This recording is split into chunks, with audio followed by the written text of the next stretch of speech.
pregunta. ¿Sí? ¿Sabes lo que es política macroeconómica? Me suena. Afecta a un país o una región en su totalidad. Se ocupa del régimen monetario, fiscal, comercial y cambiario. También se encarga del crecimiento económico, la inflación y las tasas nacionales de empleo y desempleo. ¿Qué organismos se encargan de determinar la política monetaria en México? La respuesta correcta son los bancos centrales. ¿Cuáles son las dos políticas macroeconómicas que existen? Bueno, son la política monetaria y fiscal.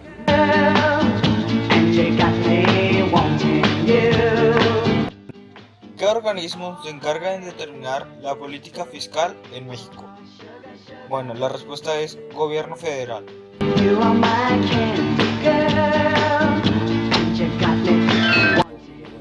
Pato, ¿me podrías decir qué tipo de política monetaria y fiscal pueden existir, cómo funcionan y qué consecuencias tiene cada una?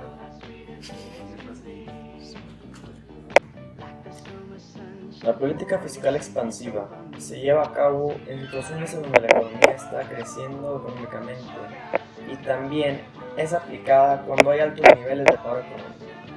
En estos casos, el gobierno tendrá que aplicar una política fiscal expansiva para aumentar el gasto agregado, la cual tiene una fórmula de consumo, más inversión, más gasto, más exportaciones, menos importaciones, para disminuir la tasa de paro. La política fiscal expansiva puede ser cuatro tipos o vías de aplicación. Una reducción de los impuestos consiguiendo un impacto positivo sobre el consumo, un aumento de los gastos del gobierno desplazando al alza el gasto agregado, estímulos a la inversión privada a través de bonificaciones o extensiones fiscales. La finalidad es provocar aumentos en la demanda agregada. Incentivos fiscales para estimular la demanda de los no residentes, etcétera, etcétera. Y la política fiscal contractiva.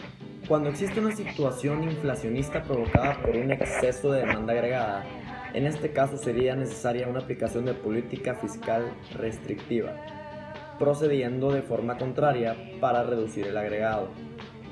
Se aumentarán los impuestos, se reducirá el gasto público, se actuará para desalentar la inversión privada y las exportaciones netas. La política monetaria expansiva consiste en aumentar la cantidad de dinero en el país para estimular la inversión, reducir el desempleo y conseguir el crecimiento económico, aunque la política monetaria expansiva suele provocar inflación. La política monetaria restrictiva trata de reducir la cantidad de dinero del país con el fin de reducir la inflación, aunque con esta política se corre el riesgo de ralentizar el crecimiento económico y aumentar el desempleo y reducir la inversión. Bueno, Agalino, ¿cuáles son las funciones de los poderes ejecutivo y legislativo de la política fiscal? Pues según yo, el legislativo se encarga de crear las leyes y el ejecutivo de que se cumplan. Bueno, principalmente ya vas hacia el gobierno, monitorear bien los fondos, el gasto público, seguridad, todo lo que ver con gasto público. Pues lo legislativo se encarga de hacer las leyes y castigar si hay una especie de desvío de fondos, corrupción y todo eso que va los poderes ejecutivo y legislativo. Y el ejecutivo pues también es el poder que tiene el presidente, tiene el gobierno, pues digamos que lo superior, para la toma de decisiones y para castigar a quienes no cumplan con el poder legislativo, que son las leyes.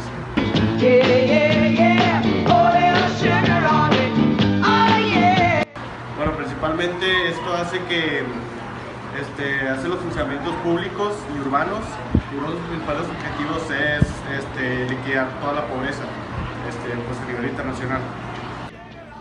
¿Cuáles son los indicadores macroeconómicos en México más significativos para evaluar su progreso y estabilidad?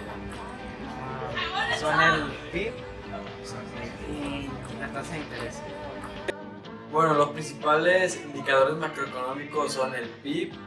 El PIB lo que hace es que se refleja un valor monetario que es la suma de los bienes y servicios. Este indicador muestra pues, la economía en general en México.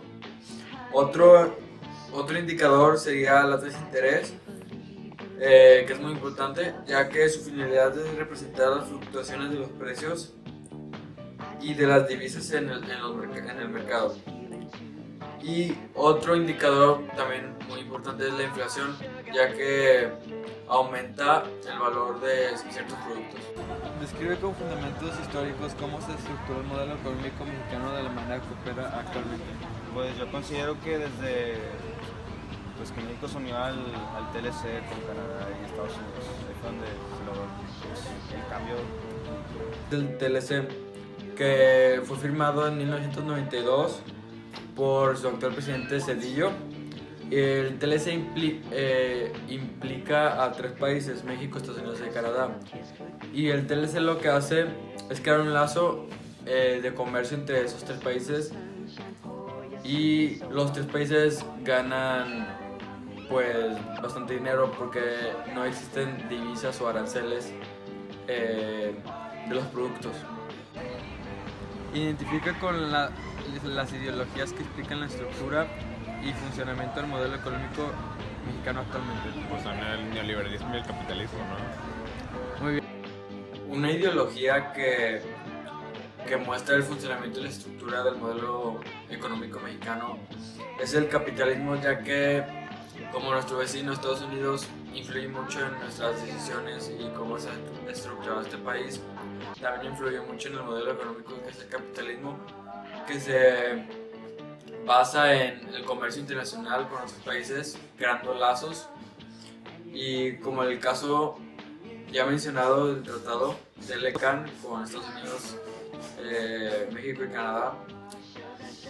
Y también otra ideología que es la base del modelo económico mexicano actualmente es el liberalismo, por lo ya mencionado de que crea una unión con otros países, un lazo de comercio.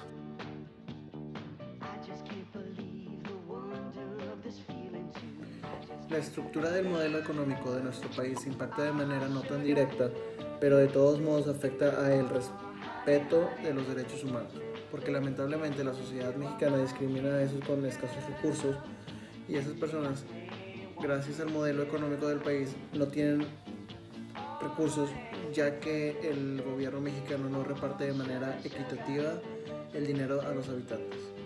Muchos mexicanos también se quejan del mal funcionamiento del modelo económico. Por lo ya mencionado, también el mal funcionamiento no crea una justicia social y tampoco nos hace creer en la democracia.